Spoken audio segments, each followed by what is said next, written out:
Hello, everyone, and welcome to episode number 199 of the Canadian Football Countdown, our 2023 CFL Free Agency Preview Roundtable.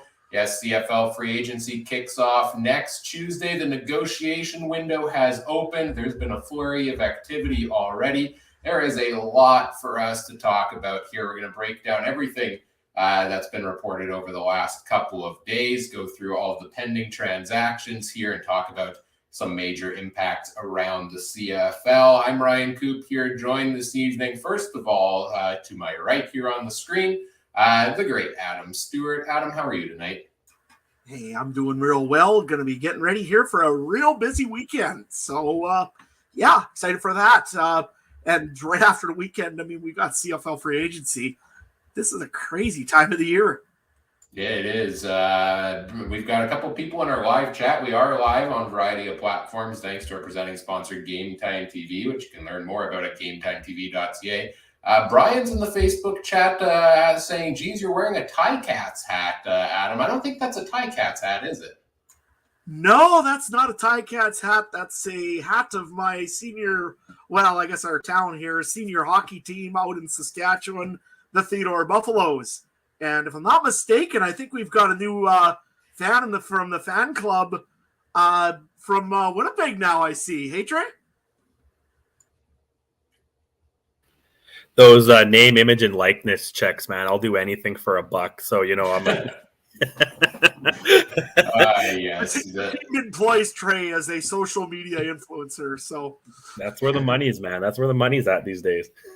Yes, the great Trey Colbeck here with us tonight as well. How are you doing, Trey? I'm doing fantastic. I don't know what sport this is, but let's have a good time, man. Oh, seniors hockey. Seniors hockey. Just said it, yeah. And not only that, if we get a chance later on, actually, I'll put out a clip from our senior team last weekend. If you haven't seen a good hip check for a long time and you like hockey, I got you a good hip check. Oh, boy.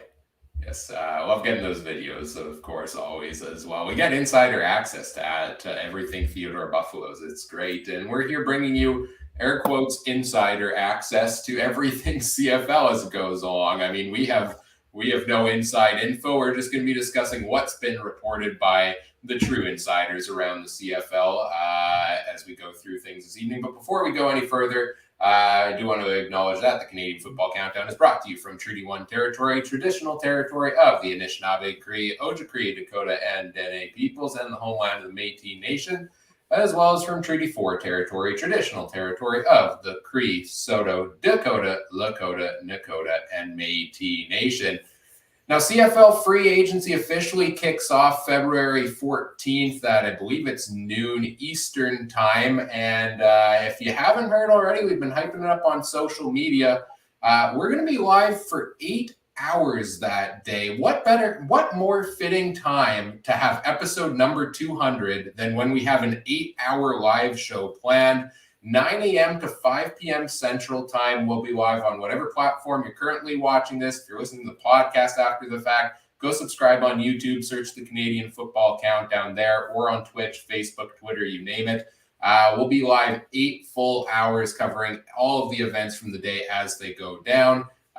We'll talk about team needs. We'll talk about the free agents available, all the signings as they happen, winners and losers of the day. It's going to be a really fun day. So we hope you join us for a Free Agent Frenzy 2023. Of course, we're hoping that we have stuff to talk about come Tuesday that's not already announced this week, because boy, has it been a busy day, busy couple of days since the CFL negotiation window opened. Started a year or two ago, I believe, the Ed Hervey honorable window, basically the tampering window, as you may call it in the CFL, where you can start negotiating with pending free agents from other teams and essentially have all of the contracts in the drawer ready to go once the official day begins. So we've had a lot of that. We've had some re-signings from teams. We've had some big names going elsewhere. Let me pull up our free agent tracker here as we begin to go through things. We'll take a quick scroll through it. This is what we'll be using on Free Agent Frenzy Day as well. And let's take a look at some of these pending transactions as we go along. And I want to start off with the Saskatchewan Roughriders here and get Adam's take on things. A couple big names that seem to be headed towards Saskatchewan on Tuesday. Wide receiver Jake Winneke spent the last couple of years with Montreal. Real strong year the year before. Bit of a step back for him last season. But he's going over to Saskatchewan, it seems. Bringing back linebacker Larry Dean, had over 100 tackles last year. Didn't seem like he was going to be, necessarily coming back, but they managed to get it done. A little offensive line depth in Eric Lofton, who spent some time with the Bombers.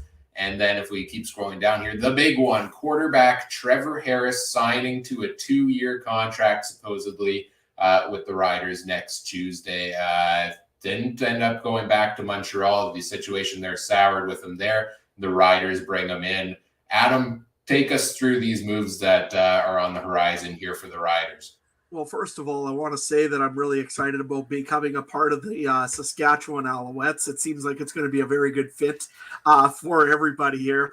I'm pretty excited. Jeremy O'Day has had the pressure on him here now for the last, I would say probably 8, 9, 10 months. Get some offensive line, get some help, get some O-line. And in the end, it was also get a quarterback. Well, how could you go wrong with a guy like Trevor Harris? A very good quarterback, can get the ball off extremely quickly, even though maybe he isn't the most mobile of quarterback. He's a guy that can get the football to his receivers efficiently and quickly. 20 touchdowns, 12 interceptions, had a really good year last year for the Montreal Alouettes. And I'm a little nervous of what I hear for numbers. I'm hoping that we aren't paying what I've been heard of reporting of upwards over $1 million. That being said, you need a quarterback in this league, so it could be a 2-year deal, and that's it. I mean, the guy is 37 years old already. Although, that being said, we've seen quarterbacks that have just retired in their, I don't know, was Tom Brady 50? Pretty sure he's got to be close if he wasn't. It's, to me, I don't mind the Trevor Harris deal. Now, when we go up a little bit here, Larry Dean was actually a very, very smart signing by the Saskatchewan Roughriders. Was definitely going to be cheaper than the other options out there, which includes the other linebacker for the Saskatchewan Roughriders. Again, my name just went and slipped my name right at the moment. Darnell Sankey. Darnell Sankey. Darnell Sankey is probably one of the best linebackers in the league, and I think he just outplayed his contract in Saskatchewan. This being said, we needed to keep one linebacker in the thoughts. And did everybody forget that Saskatchewan still has their previous Canadian outstanding player, Micah Tights? He's a great linebacker. He was injured last year with a hip injury. He'll be back this year. Suddenly you've got Larry Dean and you got Micah Tights, which is also a Canadian. So to me, if you're going to have to spend a pile of money to buy a Darnell Sankey back, or you can take a guy like Micah Tights and not really lose a lot of production, I don't believe.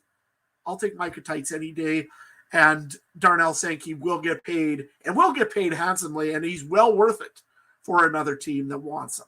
So to me, this Larry Dean signing was very big to do, and it was a good signing for the Roughriders and Jeremy O'Day once more. Eric Lofton, I don't know much of him. I know you guys in Winnipeg had seen him a little bit sparingly, probably in preseason games, and was mostly on the training camp roster or on the practice roster last year. But 30 years old, he should be a little bit more experienced of an offensive lineman. And if nothing else, it's great depth. I don't think the Riders had that last year in depth. They had to bring in rookies and try to fill it in with that, and it didn't work well for the Rough Riders. Other signings, I really, really, really like the Jake Winneke signing. That one there as a wide receiver, he didn't have a good 2022. It was clear and obvious. But you know what? What he didn't have in a good year last year, I think it's due for a comeback season this year. And I know that the talk was, well, you're still with the same quarterback that didn't really get you much yardage last year. But in my opinion, was it Jake Winneke? Was it Trevor Harris? Or was it just the scheme and the run from that offensive coordinator over in Montreal last year? It could be one of the three things. To me, Jake Winneke is a really solid wide receiver. I'm hoping we got him on a value contract on a prove me deal, as this is only a 1-year contract. If we did, look out. Saskatchewan might really have a great talent on their hand. And that being said, it sounds like they're losing some players like Kyron Moore and like Shaq Evans. So this is a good replacement for a Kyron Moore, for example, who this year or yet today I heard signed with the Edmonton Elks, or will pendingly sign with the Edmonton Elks, a 1-year deal. So Jake Winnecke's a solid player, not really known to be an injury guy. He seems to be always in, can take the hit. To me, I like the signing a lot. And, if the Riders can just find themselves 1 or 2 more pieces in offensive line, whether it's a real seasoned veteran like Brett Jones, who's always been talked about in Saskatchewan, maybe he's around, maybe he isn't. The latest one that I heard out of Saskatchewan was that Michael Couture is a target for the Rough Riders. If they get somebody like that could be in the center, move Dan Clark if you can. If you can't, maybe it's time for Dan Clark to retire. I don't know if that's what's happening there. But if they can get that one piece in the center, they can get one more piece, like, again, what they got out of Winnipeg for backups. They've got Jake Fry coming in this year, the 6'6", 305-pound offensive lineman out of, out of the Mustangs, Western Mustangs. So the Rough Riders suddenly look pretty decent on the offensive line if they can get those extra pieces. It'll all depend now on how they can coach this team and bring them up and do what they can. So I'm not as concerned about a week ago, or as I was about a week ago, about the Rough Riders. There's still things I'm worried about for the Riders, but I'm maybe not as worried as was a week ago. Let's put it that way. I want to see what they do now with some other signings, though, to see if they're really putting a team together to try to win now, or if this is really a rebuild. I think right now it looks like a team, though, that could maybe win now. What do you guys think? Well, let's go to you here on this one, Trey, because obviously this is a team we knew was going to need to make and want to make some moves this offseason. Bad year for them last year, jobs on the line here. Is this a good start for the Riders heading into free agency, in your opinion? Oh, yeah, I think it's a good start, but I'm going to steal something from what Joe Biden said about 10 times last night in the State of the Union. Job's not done yet. And I think that's all you need, right? You're just missing. You don't even need all 5 guys. Maybe you need 1, 2 guys on that old line, like Adam said. My only concern is that salary. If it is the $500,000 a year, to 2 quarterbacks in the league paid more than him, or Caleros and Bo? Is he that guy? You know what I mean? Is he the 3rd highest paid quarterback in the league?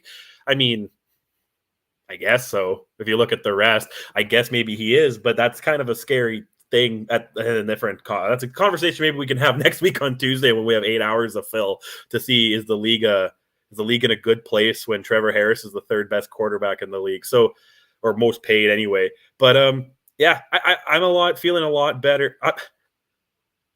I'm feeling probably more. The increase of feeling better is higher for Saskatchewan than I probably was on Winnipeg and how low I was on them earlier. My opinion on Winnipeg has changed because I didn't realize Kyle Walters is going to forget about the salary cap. When I said they were going to go 7-11, if I knew that, I would have said 18-0. Like, what dummy am I to not know that we're going to cheat and get whatever? But we'll go to Bombers later. But Saskatchewan, I'm pretty impressed with them. I think they should have no reason to be fighting for the 3rd spot come September, October if health-wise if they stay healthy, Ryan.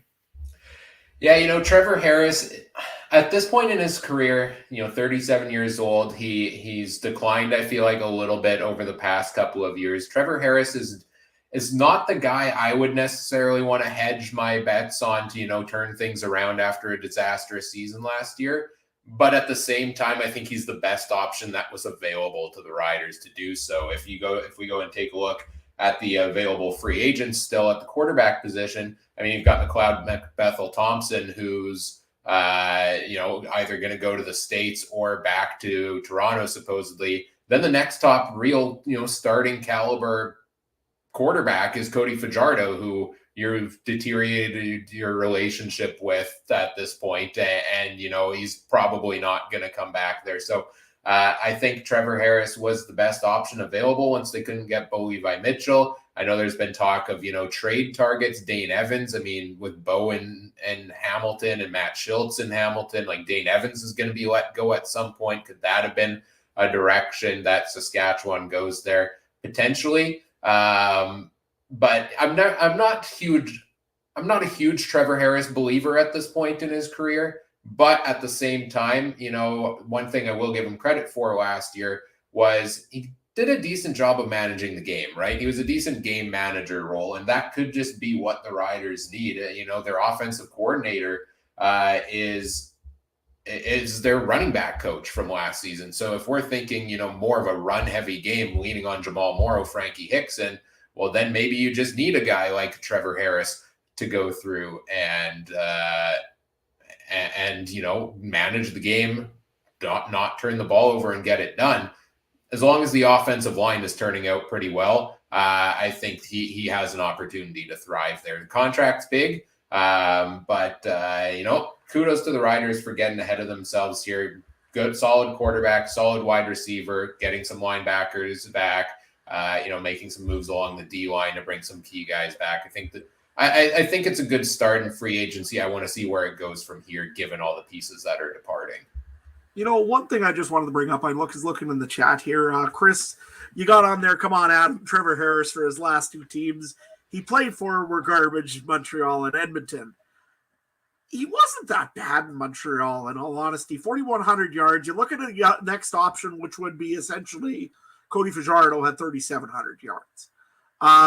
He had more games, I'll give him that, but his completion percentage was higher. His amount of pressures was higher or was less.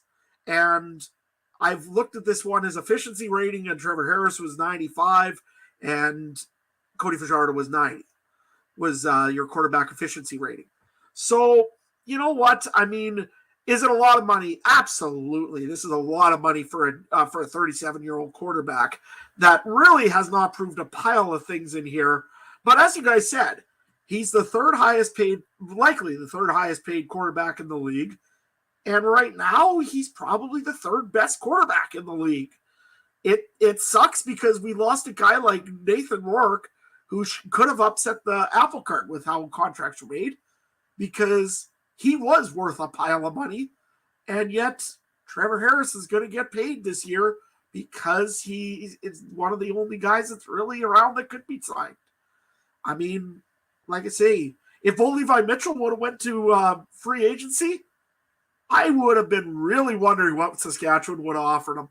I really would love to know what they had lined up for Bo, because I could bet you that probably had a 7 in it. I feel like some high quality real estate may have been involved in that.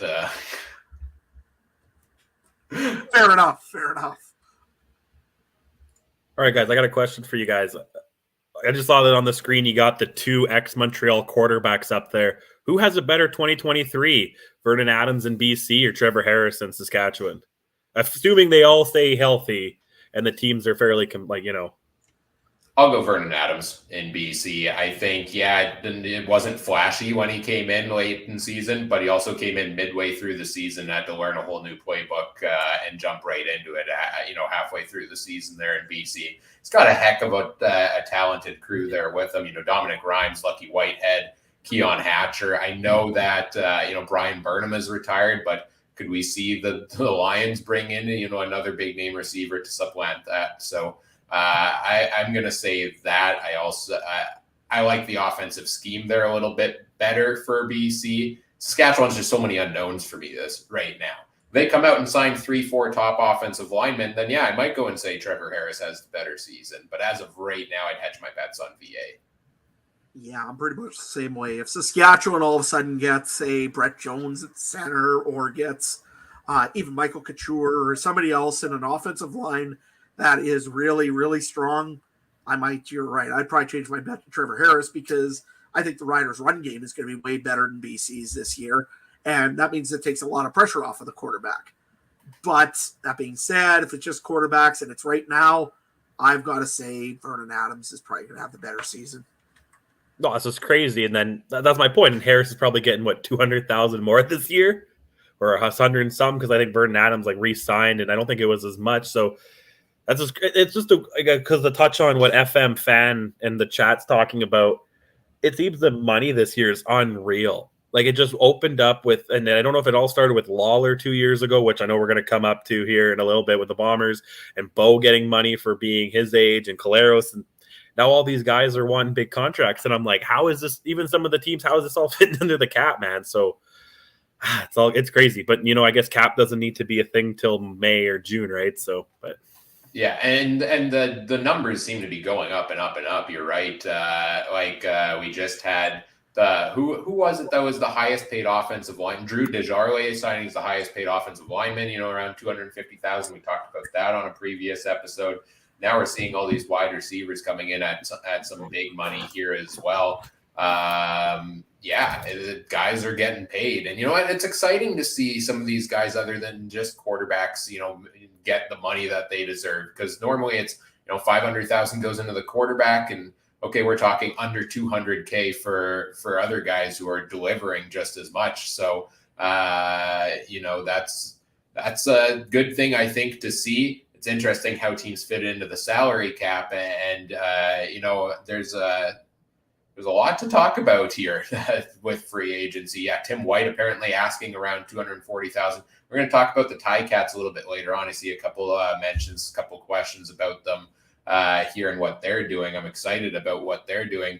But when we're talking about these big contracts, you're right, Trey. It kind of started with Kenny Lawler's $300,000 coming into last season, going over to Edmonton. Which made it kind of a shock when the news came out that Kenny Lawler is going to be signing a 2-year contract with the Winnipeg Blue Bombers. There were reports that he was asking for, over $1 million over 3 years. The Bombers managed to talk him into a 2-year deal with presumably a smaller footprint on the salary cap there. Kenny Lawler coming to Winnipeg was definitely not something I expected this year, especially after we got the news that Nick Dembski was coming back for 3 more years, which, he got a nice pay increase after his play last season. I mean, you're looking at a Bombers wide receiver core now that's got Nick Dembski, Dalton Schoen, Kenny Lawler, Drew Wolotarski, Carlton Agadosi, Brendan O'Leary-Orange. And I think it's safe to say that Greg Ellingson and Rashid Bailey are probably gone at this point. Trey, you've been kind of skeptical throughout the offseason of bringing back too many vets and things like that for the Bombers. Do you like this move to bring back Kenny Lawler after he goes to Edmonton? Yeah, as long as as long as there's not going to be someone getting cut for salary cap reasons, you know what I mean? It's not I hope that what's going on right now, Kyle Walters has under control, money wise, because that receiving core, the names you just listed, Dembski, Wolotarski, and Leary-Orange, they're Canadian. So you got 3 Canadian receivers now with Schoen and Lawler. Can you name a better receiving core in the league right now? Probably not. Maybe BC's ish. I don't know. That's it's. Who are you thinking, Adam? Adam, you put your finger one up. Which team are you thinking? Actually, now are you talking Canadian receivers specifically? No, I meant overall. Overall, okay. Winnipeg's got the win, but yeah. Canadian receivers, I'll give you an argument, and it's going to sound weird, but it's the Rough Riders. Okay. You got to look at what the Rough Riders have on Canadian talent on that receiving core. I mean, but half of them are free agents, and Keon Schaefer-Baker might end up going to the NFL when he got 12 workouts. So, well, so should Dalton Schoen, but I mean, both of them we're talking about right now. That's fair. I bet. Just on that topic, I bet they're going to get signed because maybe nothing during Super Bowl week. Fair. You know what I mean? I was thinking about that, but you never know. Anyway, I don't know. I'm not expecting Dalton Schoen to get signed. Neither am I. He got a lot less workouts than we expected he would. Nothing signed imminently. We talked about this on a previous episode that his college numbers weren't as high up there, and I think that's what a lot of these teams look at. So I think that's something also with the Bombers here that none of us expected Dalton Schoen to be in the lineup for this coming season. Now you add Kenny Lawler to that too. Yeah, that's a pretty darn good crew you've got there in Winnipeg here at wide receiver. And And, I've seen a lot of talk of, you don't want to lose Rasheed Bailey. You don't want to lose, lesser Greg Ellington. I think Rasheed Bailey is one of those underrated guys that, puts a lot of heart into it that fans really love to see. You knew there's going to be some pieces that are going to go to the wayside here in free agency. There is every year.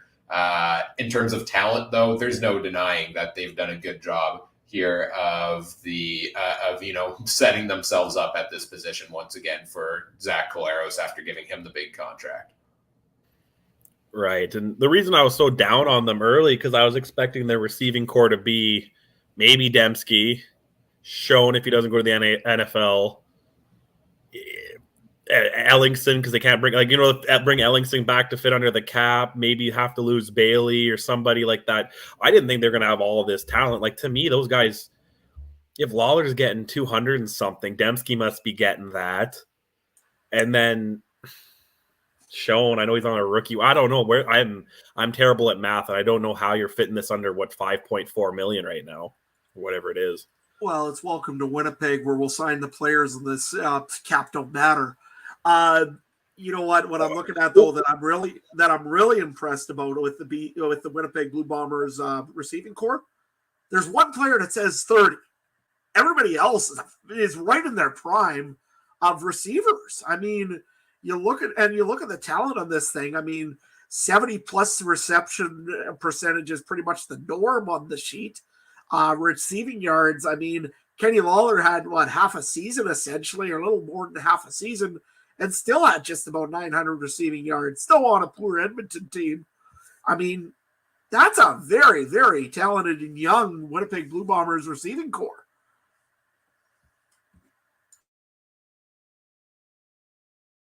And for a team that had a good run the past couple of years, kudos to them for finding a way to, keep it fresh, still bring back a lot of the vets that they have at other spots, and bring in some new pieces and keep a young crew to kind of keep it going. That's a thing. That's the good mark of a GM, a mark of a good GM. And I don't think there's any question marks as Kyle Walters finds ways to do it over and over again, that he is definitely a top tier general manager.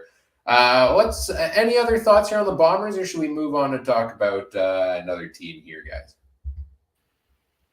No, I'm good. My question, I'm still kind of skeptical because they did bring so many, other than Lawler, they haven't brought anyone new in. It's just been, and Lawler was here before. So that's my only concern with this team. However, when next time Mike's on this show and he wants to rub it in my face about his sources, and I said 7-11 and home field doesn't matter, and he wants to bring all that up. My point is, I didn't think they were going to sign half these guys. I thought they were going to probably lose 3-4 guys to do this, bring some of these other guys back, lose more than this. A player they bring, maybe they'll have a receiver, they'll have to bring in, I don't know, Chad Ochocinco kind of guy for $50,000 or something, some no-namer, right? Who's, to fill in the spots. That's the Bombers I was expecting this year, not what's probably their lowest paid position of receiver or running back. They're probably not paying crazy, because they kind of went with those guys over Harris, right? So, other than that, it seems like they got, I don't know, Willie Jefferson and Big Hill must be playing for free or something, man. They just got, I don't know, because I don't know how this works. Well, it's one of those things where when you win championships and you're a team with a good culture and a good coach like Mike O'Shea, you have guys wanting to come there and taking discounts potentially to do so, which we've seen time and time again. Adam, anything else for you here, or should we move on? You know what? I just wanted to answer one more comment in the chat, if we could, for a quick second. Besides Saskatchewan's O-line, do you think Saskatchewan pushes for a top 3 in the West? As far as what you've seen, or do you still see Winnipeg, BC, Calgary in the top 3? I'll answer my side, and then you guys can go ahead. I have a hard time seeing Saskatchewan at current time being one of those teams that could make it over the, make it over the top 3 there. BC is going to be a very good team again. They've got everything around them to make a good team there. Their defense is still very strong. And that's the other thing. Saskatchewan's defense won't be the same as it was last year. I said Micah Tights will come in and fit it very well. He will, but there's other pieces that are going to be missing on that team that won't be back. I can guarantee the Herdman Reed guys are gone. Both of the brothers will be gone. There'll be a few others that will be out of Saskatchewan, and they won't be back. And likely, they're probably going to end up in Edmonton or in other places, just because Saskatchewan can't afford it. We're going to have to pay it on the line. So I just don't see Saskatchewan right now being in the top three. To me, I think they're probably 4. Maybe they're looking at a crossover. But it's hard to say. Ray and Benny, thank you very much. Always appreciate the Saskatchewan encouragement. But nevertheless, what do you guys think? You think Saskatchewan could hit the top 3? I think it's possible. I think, to me, top 2 is Winnipeg and BC in some category. Oh, Trey pulling on a Riders hat. That is an unexpected turn for this podcast. We'll dissect that in a second. To me, Winnipeg and BC at this point are my top 2. Calgary, should still be up there, but seems like they're losing some of their bigger pieces this offseason. Jake Mayer, I'm high on his potential, but he didn't jump out as much this year as he did in his first few starts the year before. So I think there's potentially some still question marks there.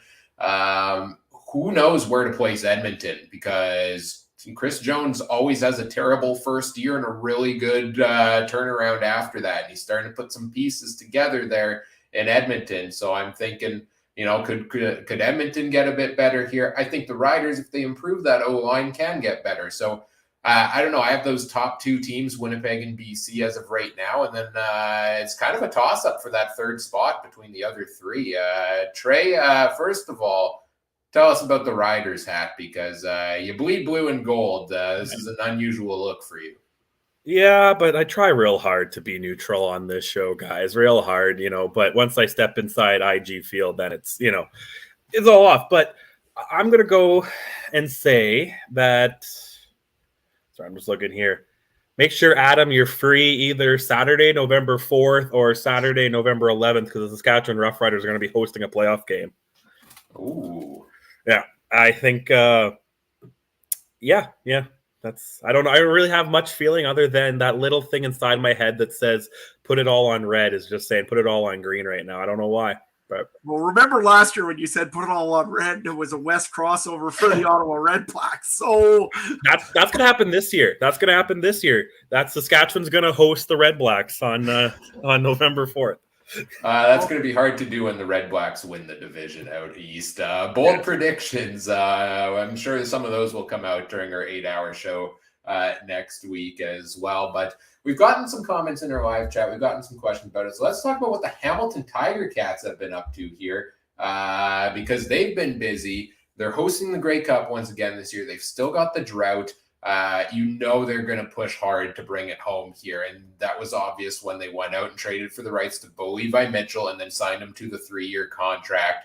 And they're going to bring in the pieces to put around him. So as we scroll through kind of, our pending transactions list here and take a look at some of the ones for Hamilton. Linebacker Jameer Thurman from the Calgary Stampeders, one of the top linebacker options out there on free agency. Contract length, I don't think has been announced yet, but that is a major piece of the linebacker position for the Ticats to bring in. They do lose Javon Santos-Knox, who does end up going over to Ottawa, so he fills in nicely in that role there. They get some help along the defensive line by signing former Bomber Casey Sales to a 2-year contract. Which is, he had a good season last year, rookie year in 2021, second year kind of filling in on that defensive line, 6 sacks for him, a couple forced fumbles, a real solid year for Casey Sales. I think that's an underrated signing there. And then the top free agent option at the running back position, James Butler. Farhan Lalji reporting earlier, just an hour or so ago, I believe, that James Butler, Hamilton's been pursuing him hard and looks like there may be a deal in place there. And I'd love to see this so much. I'm so excited about this for the Ticats because that is a position they've obviously needed an upgrade. And if you're going to bring in Bo Levi Mitchell, who's not a mobile quarterback and has had some injury issues, and you want him to stay upright and succeed, Hamilton better get that run game going. And, general manager as a team, they're bringing in the biggest fish possible at the position.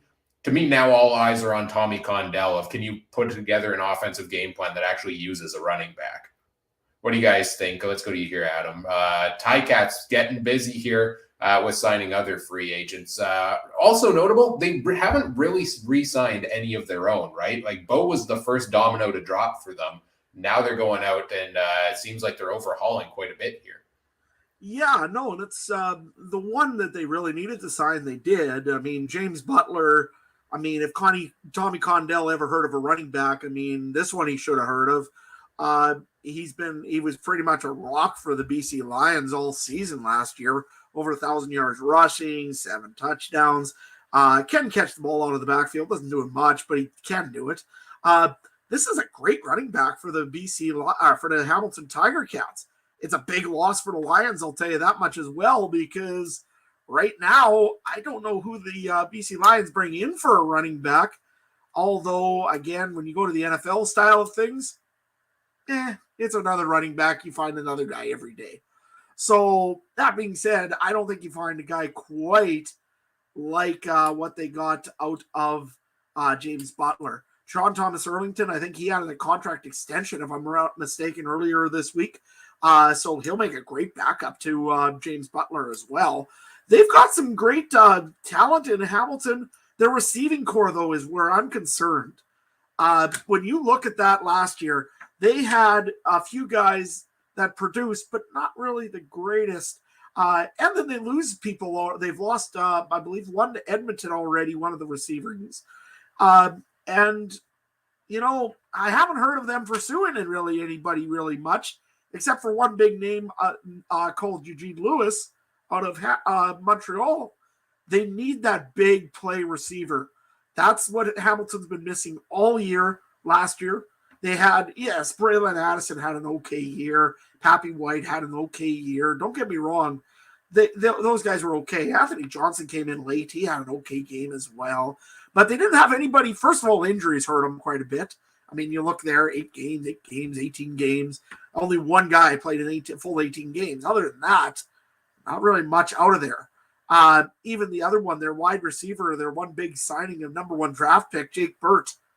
They were expecting big things out of him. Those ain't big things out of a receiver that was picked number 1 overall. I think that's the biggest issue for the Hamilton Tiger Cats that a guy can look at. I mean, last year they had a pretty good offensive line. The defensive line was solid again. They had Micah Johnson in there that was always real strong. I mean, like I say, to me, they had a very good, strong team out there. Stephen Dunbar, thanks, Ray and Benny. Overall, Hamilton had a pretty good defense. It's just that they didn't have that real scary wide receiver that you have to watch every time. And to me, that hurt them. And also the quarterback situation. You fix the running back, you fix the quarterback. Now you need to do something about that receiving core. And I think that Hamilton will be okay. What do you think, Trey? I think that what did Ryan said? You thought Ottawa might be first. He kind of alluded to that a little bit. I'm going to say Hamilton's going to be. It doesn't matter who Bo's throwing to. Bo, and now he's got a decent running back. That's all he needed was a running back that he can rely on. So he's not throwing the ball 30, 40 times. He's only throwing it 20. And he's going to get maybe those 5-yard passes on second and something. That's his bread and butter. He ain't, you do need that deep ball, but that's the thing that's maybe going to come out once a game with Bo, I think, unless they're really down. So you just need some schmo that can run a 40 in like 2 seconds, and he's open. I think Hamilton's got another shot that done. I forgot the playoffs were on Saturday this year, so whichever Saturday, I think Hamilton will also have a home game at the Donut Box. So, in other words, don't show up on Sunday to the Rider game that you just told me about? I did say Saturday. I read it. I said, if I did say Sunday, I did read the date, the right date. But I never trust you with dates, man. I work and go to school at home. I only see the sun for about 20 minutes when I, go downstairs to get the mail, man. I don't do outside. I don't do people. You guys are the only people I talk to, and you're a little screen right here. So, As a new dad who was on parental leave for a while, I have no concept of days of the week myself. So I feel you, Trey. Man, I don't know what day it's been in 7 years. That's my oldest turns 8 years. I don't know what day it is, man. It's just school day or weekend. That's all. Like I can't argue that. I pretty much know everything as either work day or game day, one of the two. So yeah, the joys of a busy schedule. I want to challenge that point though you made about Bo Levi Mitchell getting a good running back, and that's enough from. He had the best running back in the league last season in Kadeem Carey over in Calgary, and the best offensive line in the league last year, and that wasn't enough for him to keep the starting job with Jake Mayer coming in. So I think a signing like James Butler absolutely is going to help him succeed better in Hamilton. I just don't know if it's going to propel them to the top of the division there. I think they do need to bring in some help at wide receiver. FM Fan in the YouTube chat makes a good point that they've done a good job developing some receivers from the U.S. here over the last couple of years, Dunbar and Tim White.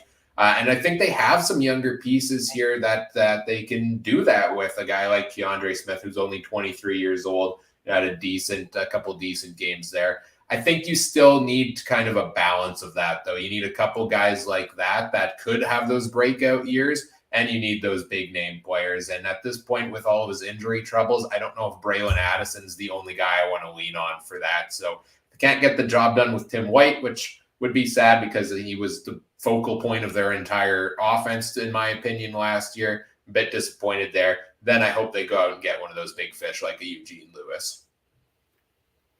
Well, then we'll argue. I don't know. We got 8 hours to talk about it on Tuesday. Be there. Little in podcast ad. There you go. Thanks, Ryan.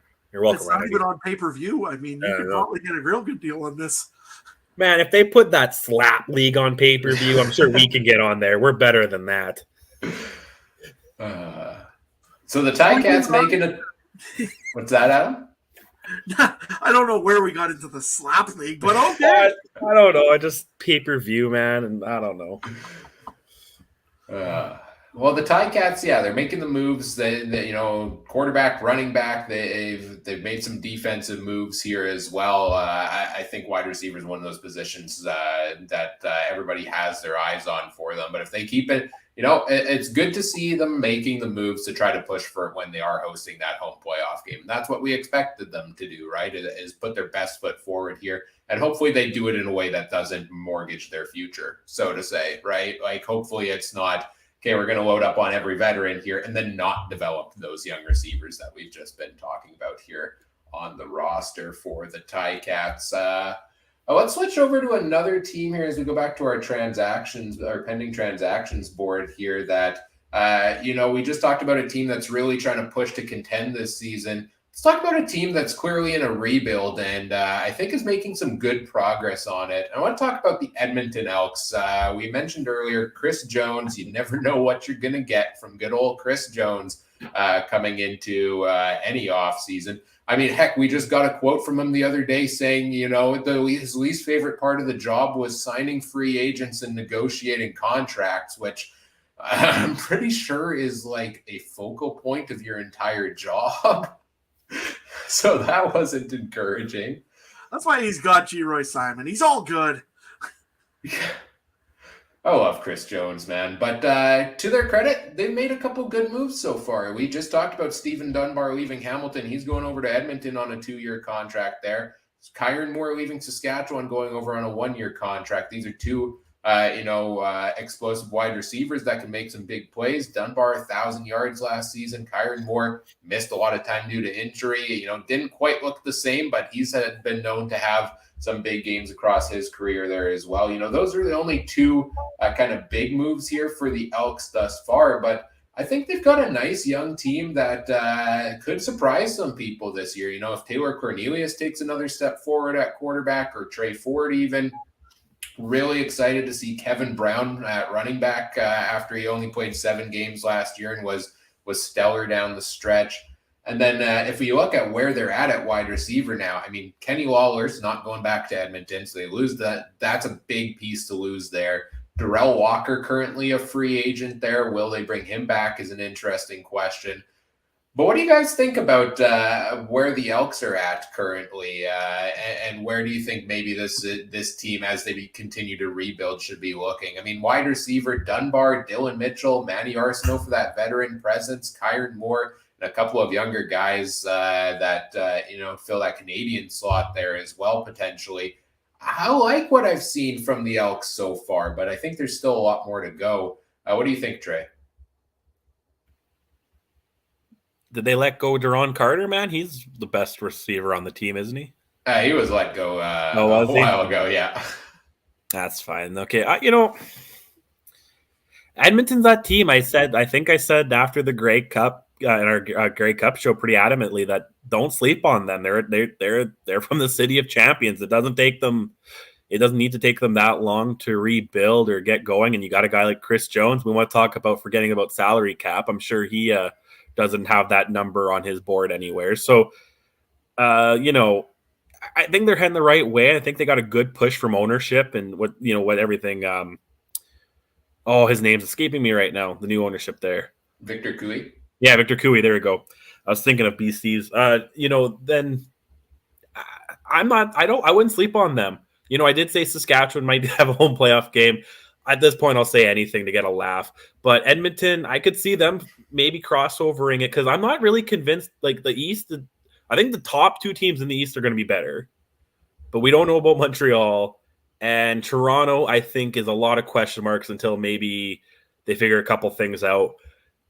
I'm not high on those two. So Edmonton could be that team, again, comes Labor Day, sniffing around the wild card crossover spot. But I don't, they're not winning first, I don't think.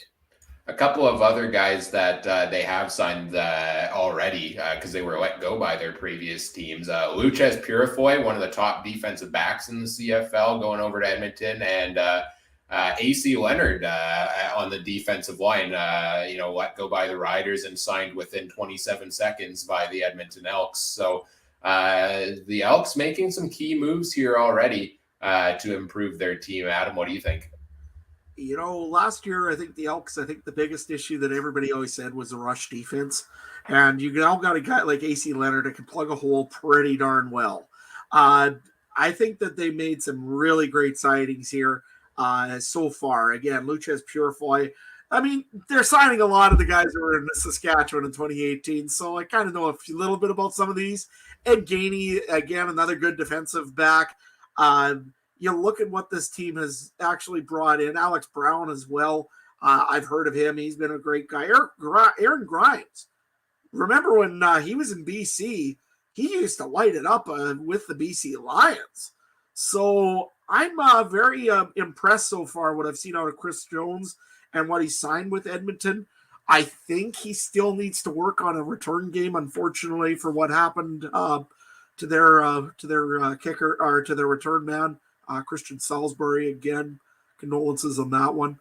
But nevertheless, they've got some good pieces that started up last year. Jake Serezna was another one, a big defensive lineman. That was just a great guy. It looked like a great defensive lineman that they started getting in there. Avery Ellis had a good season last year in the end. So I think the Edmonton Elks, I'm going to make the boldest prediction of all predictions tonight.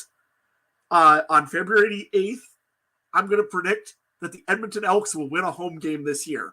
I know I'm going crazy, but they will win a home game this season going into the 2023 season. Honestly, you know what? The only part that maybe questions me a little bit is the quarterback, and I think it's just development that's going to help Taylor Cornelius get through this. He's got guys behind him also that can maybe help him out a little bit. I want to see what they develop with Trey Ford eventually here, and I'm sure you're going to see him in some games because Chris Jones don't really care who his quarterback is as long as he throws a football. That being said, I really am excited about the Edmonton Elks this year. If you're an Elks fan, you should be excited. You've got one of the up-and-coming running backs in the game in Kevin Brown. You still got James Wilder there if you have to go back to it. But you've got a young quarterback, you've got a young wide running back, and you've got a very, very good-looking offense. Your defense is improving all the time. This is going to be a fun year for the Edmonton Elks. Yeah, they better hope they win a home game because they have that promotion now this year where you buy your seat for the first home game. And then I think it's something like you get to come back for free every game until they finally win at home. Like, they're full court press, putting everything out there to win that first game at home so they don't have to keep giving away these free seats. Or do we see the opposite where you get the folks in the building and then pay those beer prices, right? Oh, shoot, we didn't win. No, it's not the NFL. It's not scripted. But also, I should just mention that I made sure that I said that they will win a home game. I won't think that they won their first game of the season against, I don't know who it was, Saskatchewan or somebody. That one they're going to lose. Yes, when will the Elks win a home game here is the big question. Well, one more team, we're not going to go through every team here tonight. We don't have time for the full 2-3 hours it would take to do so. A lot of these other teams, they've been making moves. They've been making kind of more subtle moves. We'll talk about them as we go along on big free agency day as well. But one team we have to talk about right now is the Montreal Alouettes and everything that's going on with them. It seems like the franchise is in a little bit of turmoil right now. Team president not being brought back. Some ownership question marks, obviously. It seems like the team is not using this negotiation window. I think it was Farhan Lalji or Dave Naylor. I apologize. I forget which one of them was reporting this. But Montreal's not really active in this negotiation window right now because they don't know what they're doing at the upper levels of the organization. And that's a disaster 6 days away from the opening of CFL Free Agency. You look at their roster here. Currently, Davis Alexander is the only quarterback under contract. Trevor Harris is going elsewhere. Dom Davis is about to go off to the BC Lions. That's been reported as well. So they're going to need to bring somebody in free agency. At wide receiver, you're missing most of your crew there. They did bring back a couple good Canadians and Julian Grant, Tyson Philpott. Chandler Worthy, return man, brought back this year as well. But Eugene Lewis is not coming back. That's pretty much a given. Jake Winicky is off to Saskatchewan. Reggie White Jr. is a free agent. And that's just that, these notable places on the offense there. You scroll through their roster, you can probably find a number of other holes that aren't filled currently for this team. So, guys, what do you make of what's going on with this Montreal situation? Seems like they've got a lot more to figure out than just signing some free agents here, Trey. I don't want to talk about this team. I was so high on them last year, and then everything just went to, I don't know. I think the bigger question than their roster is their ownership. Like you said, they're not doing anything until ownership's figured out. We've been talking in our private chat about how the flavor of Uncle Gary has worn off, right? He's not everyone's best friend anymore. He's the creepy uncle that no one wants to talk to you right now. That's kind of the one that you don't know how he's related, but he's always there. And you don't, and it's I don't even know. And like you would think Danny M or Machado would be on it, right? And I don't know. Who's their quarterback again? Can you scroll up to that? Davis Alexander. So his stats, one interception, but it's 89 yards and one rushing touchdown and 22. Wow. That's your stat line you have going into this right now. And my bigger question is, who do you hate more, Fajardo or Dane Evans? Because which one would you send there? If you had to send one there, how much does Hamilton's front office hate Dane Evans if they're going to trade him to this? Because where else is he going? Well, yeah, that's the interesting thing is Montreal seems to be the only one here, that needs to fill a starting slot at quarterback, right? So that's where it's at right now. And, is it going to be Dane Evans once he's let go by the Ticats? Is it going to be Cody Fajardo? But then you have to remember who the head coach is. It's Jason Maas. And does Cody Fajardo want to come over to Montreal and work with Jason Maas again? And how much are they going to have to pay him to do so versus also where else is he going to go if he wants a starting spot? So I know we got some big news here that we'll touch on shortly coming in the chat. But first, Adam, I want to go to you. You got to see Cody Fajardo firsthand. That's a bit. Talk about the quarterback position for Montreal. What direction would you go here if you were the Alouettes? And do you think Cody Fajardo is actually an option? This was a team that was like 3 or 4 points away from going to the Grey Cup last year. I mean, no, I think Toronto took it to them a little bit in the end, but I mean, this is a team that was in the East Final last year. What is happening in Montreal? I mean, if this is just an ownership spat, get it fixed quickly, because this isn't acceptable if you're a professional football franchise right now. And I hate to go and say Arash Madani is right, because I don't really usually go with Arash Madani, but this is bad. Like right now, if I was the Montreal Alouettes, if I was the general manager, I would be talking at least to Cody Fajardo and seeing what's going on. I would have talked to Trevor Harris and said, hey, what can we do to keep you around? Because, man, that's a terrible way to just all of a sudden lose pretty much a whole team together. I mean, Eugene Lewis was a big pivotal part of this team, and not even a whimper out of Montreal about him. I mean, I feel terrible like for some of these guys that are going to be on this team and don't know what their future is right now and are starting to get a little more nervous. If you're a player right now, are you thinking to go to Montreal and take a role and see what happens? Because it's almost what it feels like. And until ownership or till upper management gets on this, there's not much to talk about with Montreal. They've got a good defense. If you want to know like what they have right now, their defense is okay. Sewell had a good season. Moore had a good season. Their defensive secondary is reasonably good enough as well that you probably will lose a place or something or rather. But to me, I think this is just kind of a disaster right now of what's happening for the main positions for Montreal. Your talent positions.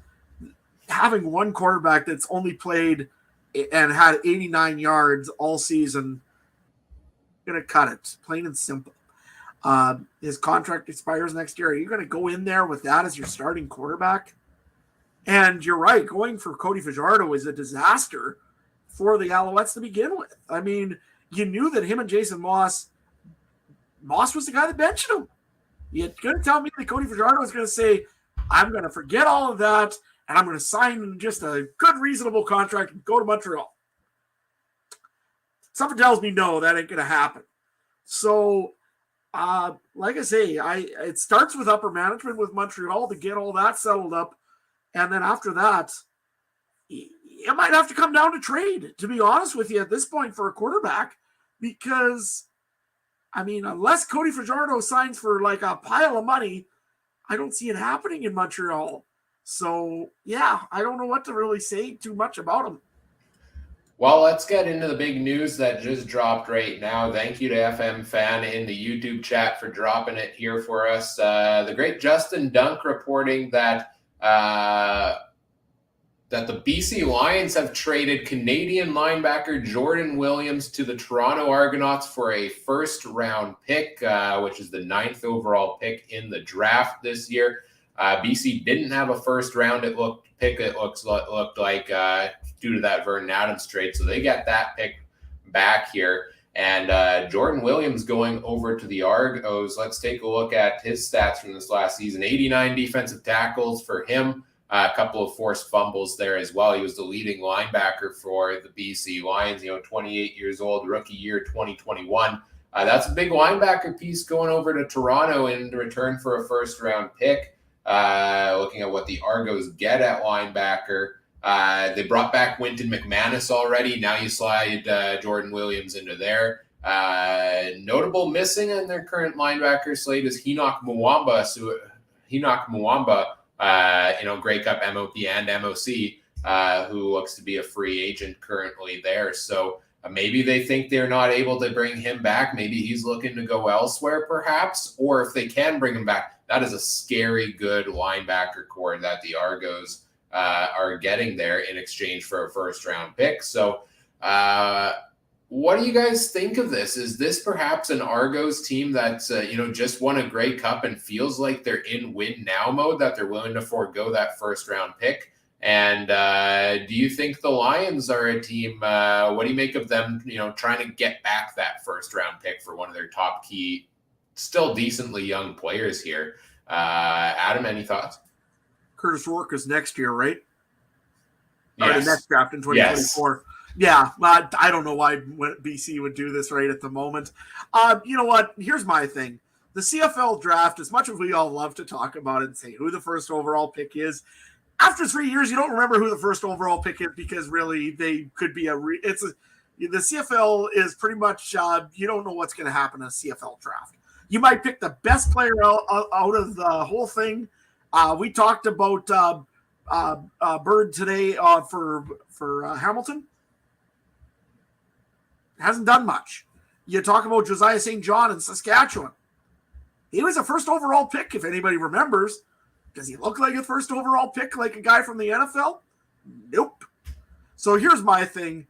If you got a guy that you're really in mind, this is going to be a 9th overall pick by the sounds of it. You got another pick in the first round, so you might just end up with something okay. I get it. But to give a guy up like Jordan Williams, who is the leading tackler in 2021 with the BC Lions, has had a very solid career so far. I don't know. I don't think I would have given him up for anything unless you really got a king's ransom for him, which includes a starting player. I don't know. To me, I don't like the trade from the BC Lions perspective. From the Toronto Argonauts perspective, I love it. It's a great trade. It's somebody that you need if you're going to probably lose Enoch Mwamba in the offseason here. You've got a young guy. You've got talent with McManus on the other side of the linebacking side. This is going to be a scary defense in Toronto, and it already was pretty scary to begin with. The other thing, though, to keep in mind with BC Lions, is this because they know now that probably a guy like Darnell Sankey's coming open? BC might be just all over something like that. And I guess we're going to find out pretty soon, because I bet you anything there'll be an announcement on that probably pretty shortly. That's what I was just about to say as well. I feel like you don't make this move unless you have some big backup plan here at the linebacker position coming into next year. So we'll see how everything goes, how it shapes out here in the coming days with additional moves. But Trey, what are your thoughts? We don't see trades too often in the CFL. It seems like this is a big name linebacker going for a first round pick. And what do you make of, given stock in the draft and everything? Do you like this trade for either side? I feel like this must be a salary dump by BC or something. Like you said, something must be in the works, or some of these guys they've had to pay. They weren't able to bring Butler back. So I don't know. That seems like there's something more here than just because when you play in this Western division and you're going to see teams like Winnipeg now with their receiving core, Calgary and Edmonton's getting better, and we don't know what's in Saskatchewan. You need defense. Defense wins championships, and it's a shocker for me. And but Toronto got better. Now we just make that conversation about what the East is going to be like. What's Toronto going to be like? Well, now their defense got better. So, you know what? I'm going to stop now because I'm going to say, maybe the East will be just as good this year, and then it'll be 9-9 first place team, right? So that's all I'm talking about it. Yeah, bold predictions. They're fun to make, but they can go terribly wrong when things end up on the field. I make one brutal, bold prediction every year. I'm still trying to figure out what that one is for this season. Stay tuned on that. Any other major notable thing on the free agency front either of you want to chat about here today before we wrap things up? I think I'm good. I mean, what Ottawa's done so far this year has actually been very strong, mainly in their coaching side of things. I want to see if it'll actually pay off. Again, they got a good offensive lineman that they just signed with Desjardins. Santos Knox, actually, who I was going to mention as well. That's a big pickup for the Ottawa Redblacks. They've been adding some running backs. I'm sure that means probably William Powell's done in Ottawa. Does he get another shot somewhere else? I don't know at this point, just because of the age and because of the production in the last 2 years. The other one also is Nick Arbuckle. You're just scrolling by this one here real quick. Nick Arbuckle was actually a very good signing, and I like it because you got a guy there right now that can go and back up a quarterback that has been injured this last year, and he's going to take a couple weeks to get back on a cycle. And I think Nick Arbuckle might be a pretty good signing, but that leaves Caleb Evans open. So where's Caleb Evans going to end up? Montreal? You never know. So there's lots of stuff still going on. There's lots of contracts to do. It's going to be very interesting to see how everything goes. But I really like what Ottawa's doing as well right now. And I'll say that they'll contend for a playoff spot. I don't know if I can say they'll win a home game yet, but they should. Just to touch on quickly also, I mentioned this on Twitter the other day, the Toronto Argonauts. I thought they did a great job with a flurry of activity in that one weekend where they re-signed a bunch of major pieces there. Curly Gittins Jr., Devaris Daniels, two of their top receivers, getting those guys back under contract. Robbie Smith on the defensive line, Wynton McManus, Deshaun Amos, Roberts and Daniel. Those were all over the course of a week. Boris Beatty as well. They built a championship squad that got it done last year. It seems like the Argos are bringing back a lot of those big pieces from it. So kudos to them for getting that done. We'll see what else they try to tinker with in free agency to get back to the dance once again here for the Toronto Argonauts. And just taking a look here, see if there's any team we haven't mentioned at all yet. I think Calgary is the only one. Any thoughts on what Calgary's been up to this far, I guess, from you guys super quickly, just so we don't leave them out of the equation here? It seems like they haven't been super active in bringing guys in, but seems like they might be losing some of their major pieces to free agency. They already lost Jameer Thurman, was a big one there. Calgary's had this reputation for years and years of being a team that builds, future all-stars and then loses them, and then finds future all-stars and then loses them and repeats the process. What do you think, Trey? Is this something with the Calgary Stampeders? Is that system ever going to break at some point? Or is this at what point do we get concerned when they lose pieces in free agency, or do we never get concerned because it's John Hufnagel and Dave Dickinson and they'll find a solution like they always do? I'm going to assume they're going to find a solution. And this is the first year we're going to see if it's the Tom Brady Belichick thing, his first real year without Bo in Calgary. So, yes, he got benched, but he was still there. He's still an acting coach. He still came in the playoffs. This is it. Is it Belichick is the coach, or is like that took the team there, or is it Tom Brady?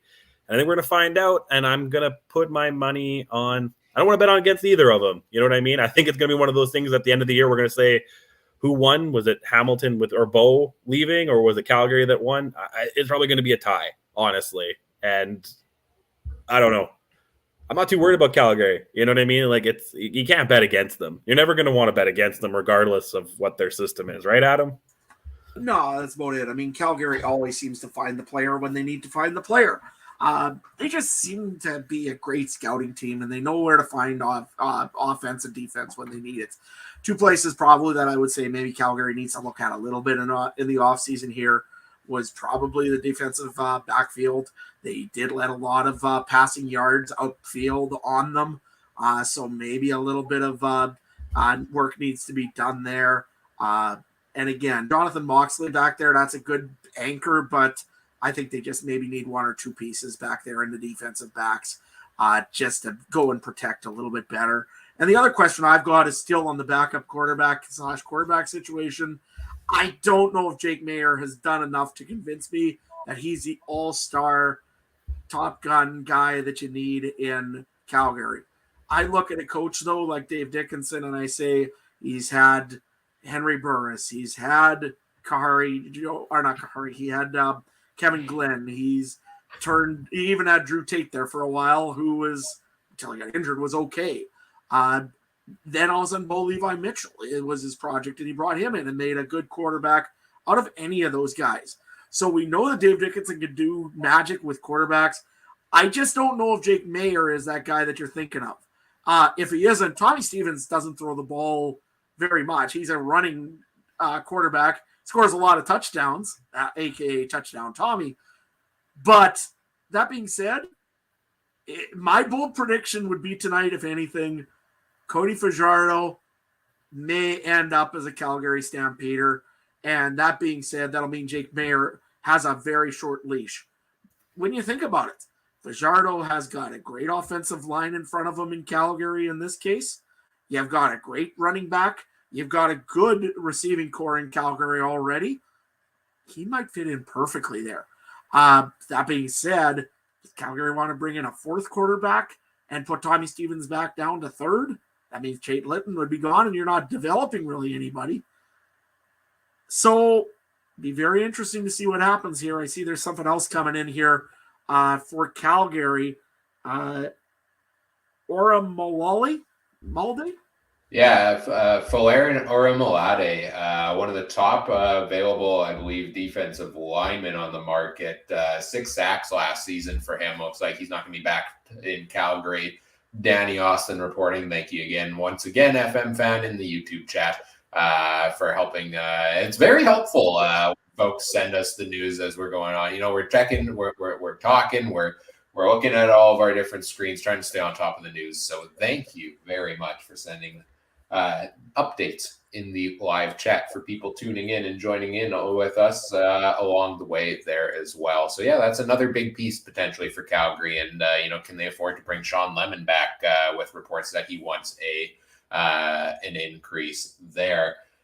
So much to talk about with CFL Free Agency, and it's only the Wednesday of the week before this. This negotiation window is crazy. It brings a lot of excitement. It brings a lot of chatter, and it's fun. I love CFL Free Agency. There's a reason I for the third straight year we're putting together a big show for it. It's because first of all, I just really enjoy it. It's probably outside of I love the football games themselves, but I love talking about and speculating about what's to come here also with these teams. And, the major broadcast partners don't really go out and put the big content out there on free agency day. So I figure, why can't we be the man of the people, so to say, and do that here ourselves? So that's what we're doing this year, as we mentioned. CFL Free Agent Frenzy 2023, February 14th, 9 a.m. to 5 p.m. Make sure you subscribe over on our YouTube channel, youtube.com/@CFCountdownPod, and follow us on all of our social media platforms as well. We'll have 8 hours of live video coverage and analysis of the opening of CFL Free Agency. We'll go through a lot of the things we did today and update them throughout the day. We'll use the free agent tracker, which I've had a really fun time building that over the past couple of weeks. Almost had, a tragic scare where I deleted the entire thing, but I recovered it, and I think it's working well. So hopefully we will have lots to show you and lots to talk about come Tuesday. So I hope you join us for that. We'll be live. We'll have special guests joining us throughout the afternoon as well. A lot of other members from around the Canadian Football Podcast Network joining us on that day, so you can look forward to that also. And this isn't it for the free agency content. We also have daily videos coming out on our YouTube channel leading up to Tuesday. I've been putting out positional previews.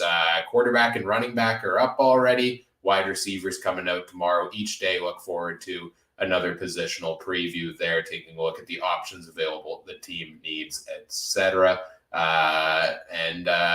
Fun week. Really fun week here on the podcast with lots of CFL chatter to go through. So I hope you join us for all of that content there. Well, I think before we wrap things up, it's a big week because of the CFL Free Agency.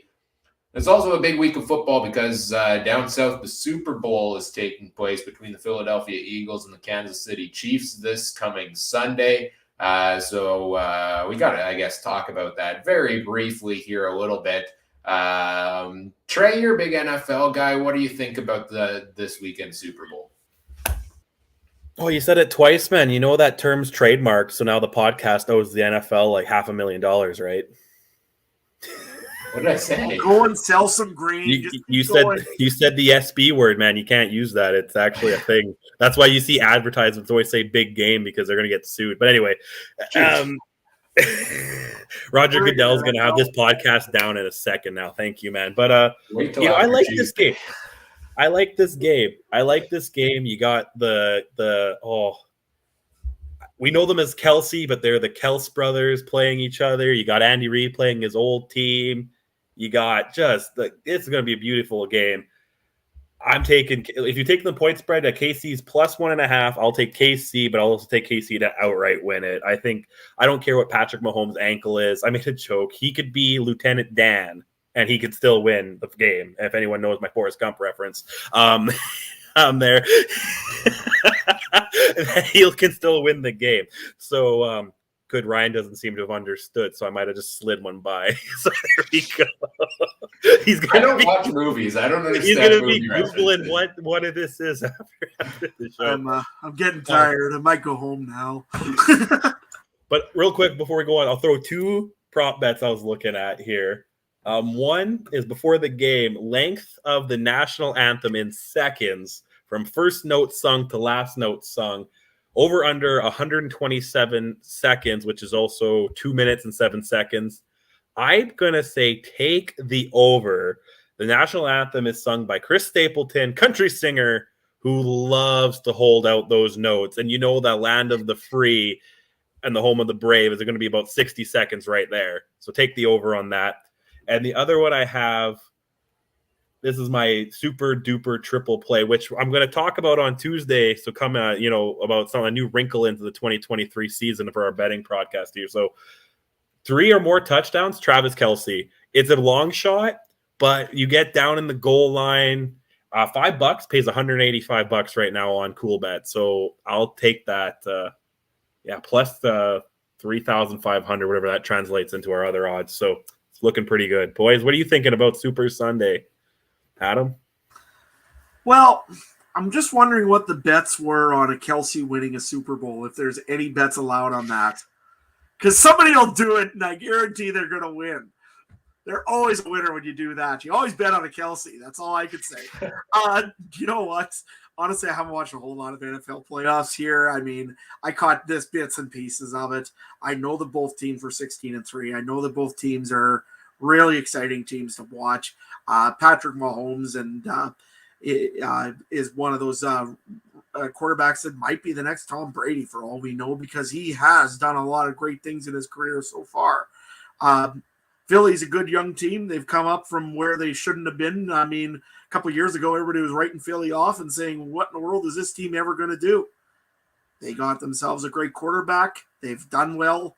They've built up. And you know what? I don't know if I want to say Philly or Kansas City. I mean, the heart says the Chiefs. The brain says the Philadelphia Eagles. I think I'm going to go with the Chiefs on this one. I think the Chiefs are just probably more playoff ready, kind of. They're more of a veteran team. Chris Jones is just a great tackling machine. Not that Chris Jones, the other Chris Jones. Hey, he might be too. He might be too. I don't want to mess with that Chris Jones either. But nevertheless, this isn't his favorite part of the job, tackling is. That would be hilarious. But nevertheless, just keep chopping wood, Chris Jones. We'll talk about the other one. He's just an exceptional D lineman. I mean, like I say, he's going to make fun for Philly. However, I think that Philadelphia has the passing advantage just because the secondary of Kansas City has changed quite a bit. Nah, I still like the Kansas City Chiefs. I'm going to go with the Chiefs this year, and I will eat and consume a lot of wings in celebration of everybody that's watching the Super Bowl. Perfect. I'm torn on this one. It's a great matchup. There's a lot, there's a lot to nitpick on each side in terms of where they could have advantages here and there. But my first initial reaction was telling me Kansas City as well on this one. I'm rooting for the Eagles. I would love to see them win. Big fan of what Jalen Hurts has done this year there, but my initial reaction is, how do you bet against Patrick Mahomes after what he's done over the past couple of years, right? And so I think it's going to be close. I think it's going to be a great game. I'm somebody who doesn't really have a huge rooting interest in a particular team in the NFL until now. Thanks, Nathan Rourke. Go Jaguars. But I'm just rooting for a good game, and I think we're going to get that between these two teams. So I am excited for that and looking forward to Super Sunday. Mike just texted me mid-show and said, FYI, my Super Bowl pick is Philly. So Mike is taking the Philadelphia Eagles to win this week. And hope everybody enjoys the big game and the end to what's been a really fun NFL season here. And then we get into the CFL offseason, which is I feel like Tuesday is like the Super Bowl of this podcast. It's the biggest event this podcast will put on all year, eight straight hours. I should start catching up on sleep already. Oh, wait, I have a newborn. I'll sleep at some point. I don't know. Do you ever get to sleep at some point, Trey? No, man, because either you accidentally have another one, or I don't know, man. Like, and now my older ones, they're at this time where they want to stay up, and then they wake up at 6 to play video games, and I'm like, man. And I'm a guy, like, I fall asleep watching TV on the couch a lot, so I hear that, like, they know how to make waffles, so they slam the freezer, throw the toaster. I hear, oh, you spilt that, Jackson. No, Mason. I'm just like, kids, dad's hungover. I want to sleep, But no. But maybe if you don't, actually, I don't drink anymore. But if you don't drink, start. Dad advice from Trey. Life lessons from Trey Colbeck, everyone. Yeah. If you don't drink, drink. Yeah. Well, I think that's an excellent note to end the show on. So let's get into wrapping it up here. Of course, again, make sure you subscribe over on the YouTube channel. The Canadian Football Countdown there. Follow us on Twitter at CF Countdown Pod, Facebook.com/CF Countdown Pod. Make sure you check out all the other great shows from around the Canadian Football Podcast Network as well at CF Pod Network on Twitter.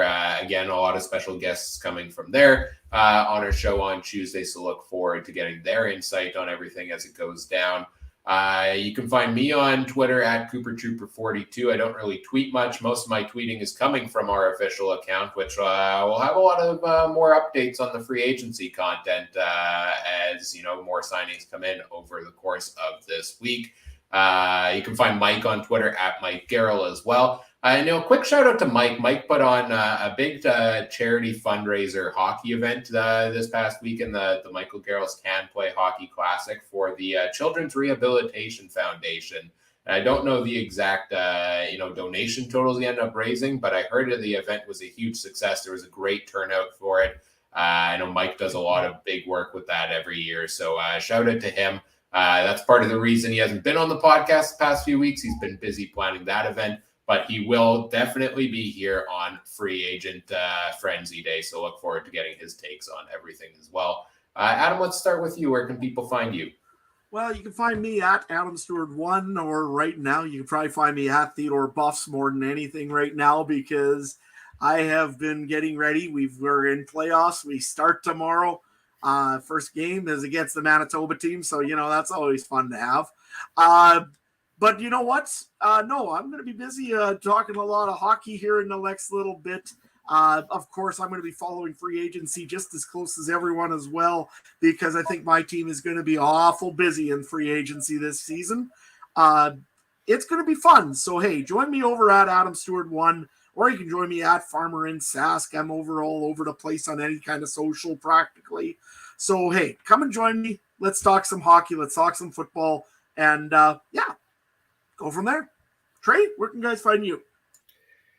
On Twitter at Trey MB Harness. I haven't been tweeting a lot lately. I'm just 2 months away from finishing school. So I've been trying to focus on that and try to remember what day of the week it is, like we talked about.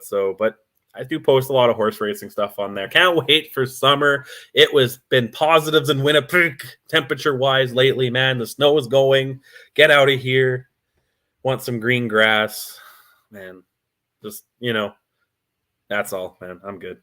Sorry, it never gets better, Ryan. I'm so tired, man. It never gets better, man. Like, I'm just thinking, man, I got to go to bed before they wake up in the morning, man. Like, you know.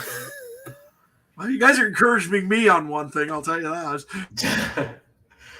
We got to end off the show with our super quick with our new tradition as well of diving into the archives of Saskatchewan offensive lineman Dan Clark's Would You Rather questions on Twitter at DanClark67. Hasn't been too active with those the past few days, but I did go back to one from January 14th. Guys, would you rather sneeze chocolate or have your tears taste like cheese? Ooh. Geez, that's a tough one. I mean, so cough chocolate, or did you say? Sneeze chocolate. Sneeze chocolate or cry cheese. I think I would sneeze chocolate, honestly, because, I mean, it's probably sweeter, but, man, that would hurt going up the nose. Although you do chocolate milk, I mean, is that bad? I don't know. To me, yeah, no, I think I go with the chocolate. Trey? Cheese tears because I don't cry, man. So it wouldn't matter. You know what I mean? Like, it doesn't matter. The only time I've cried was November 2019 when the Bombers win, and that might never happen again. It might be another 30 years, man. So we'll see in 30 years how that cheese tears work, man. Chris makes an excellent point in the chat. Does it matter what kind of cheese it is or what kind of chocolate even? I don't know. I think I got to go with the tears tasting like cheese. I mean, I'm a big chocolate fanatic, but I don't know if I want to eat chocolate that I sneezed out of my whereas if my tears just taste like cheese, well, it really doesn't change my life a whole lot besides unless the tears fall down my face and I eat them. So I guess I'll go with that one because it has the least minimal impact on my life. And that's the premium content you get here on the Canadian Football Countdown. Look forward to 8 hours of this. Yeah, I was thinking, if all deals are done, we just do Dan Clark Would You Rathers all day. Believe me, it's in there in the backup content I have planned. Of course. No, it should be a fun day again. Thanks, everybody, for joining us here this evening. A lot of great chatter in the comments section here on the live video. We always appreciate those who join us live. We appreciate those who watch or listen after the fact as well. Whatever podcast platform you're listening on, we love it if you do all the fun things such as like, comment, subscribe, rate, review, share the show with your friends. Help us grow the show. We always appreciate that. On behalf of our panel here this evening, Adam and Trey, I'm Ryan saying thank you for listening. Talk to you on February 14th, big 8-hour show, and enjoy the week to come. Have a good one. Take care. Bye.